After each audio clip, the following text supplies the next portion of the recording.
Hello viewers, আসসালামু আলাইকুম। আশা করি সবাই ভালোই আছেন। আজ আমি দেখাবো কিভাবে ঘরেই আপনারা মাত্র 2টা উপকরণ দিয়ে খুব সহজেই মাত্র 1 ঘন্টায় টক দই তৈরি করতে পারবেন। তো টক দইয়ের জন্য আমি 1 কেজি দুধকে জাল দিয়ে ঘন করে আধা কেজি করে নিয়েছি। এভাবে 1 কেজি দুধকে আমি জাল দিয়ে খুব ভালোভাবে জাল করে আমি আধা কেজি করে নিব।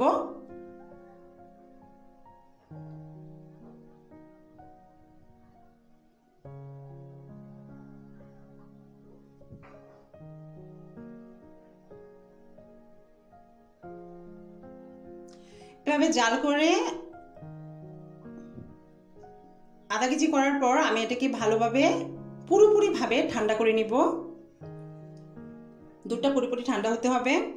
আর এখানে আমি নিয়ে নিয়েছি একটা লেবু থেকে আমি রস বের করে নিয়েছি। আর এই রসটাকে আমি ভালোভাবে চালনিতে চেলে নিয়েছি। আর দই বানানোর জন্য আমি যে পাত্রটি ইউজ করেছি সেটা হচ্ছে প্লাস্টিকের একটা পাত্র। এটার মধ্যে আমি দইটা বসাবো। তো এই দইটা বানানোর জন্য যে আমি এই প্লাস্টিকের পাত্রটা ব্যবহার, এটা অ্যাভেলেবেল আপনারা বাজারেই পাবেন, কিনতে পাওয়া যায়। তো আমি লেবু রসটা এই পাত্রে ঢেলে দিলাম। এখন আমি দুধটাকে খুব উপর থেকে আস্তে আস্তে ঢেলে দিব, যাতে উপরে একটা ফেনা ফেনা ভাব আসে। আমার খুব ভালো লাগে ফেনা ফেনা ভাবটা, এবং শর্টটা পরে ওটা খুব ভালো লাগে, তাই আমি উপর থেকে আস্তে আস্তে ঢেলে দিলাম। তারপরে একটা চামচের সাহায্যে হালকা করে এটাকে একটু নেড়ে দিব। তারপর এই পাত্রের ঢাকনা দিয়ে আমি এটাকে আধা ঘন্টার জন্য ঢেকে উষ্ণ একটা জায়গায় সাইডে রেখে দিব। আপনারা পারলে একটি হালকা ছোট টাওয়াল দিয়েও মুড়িও রাখতে পারেন।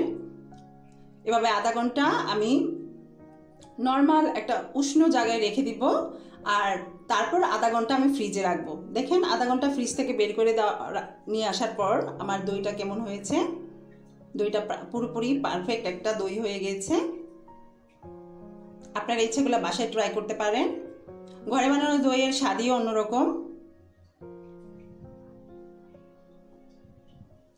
তো ভিডিওটি ভালো লাগলে অবশ্যই লাইক, শেয়ার আর সাবস্ক্রাইব করে দিবেন। আর বেশি বেশি করে ফ্রেন্ড অ্যান্ড ফ্যামিলির সাথে শেয়ার করে আমার পাশেই থাকবেন, আমাকে সাপোর্ট দিবেন। আজ এই পর্যন্তই।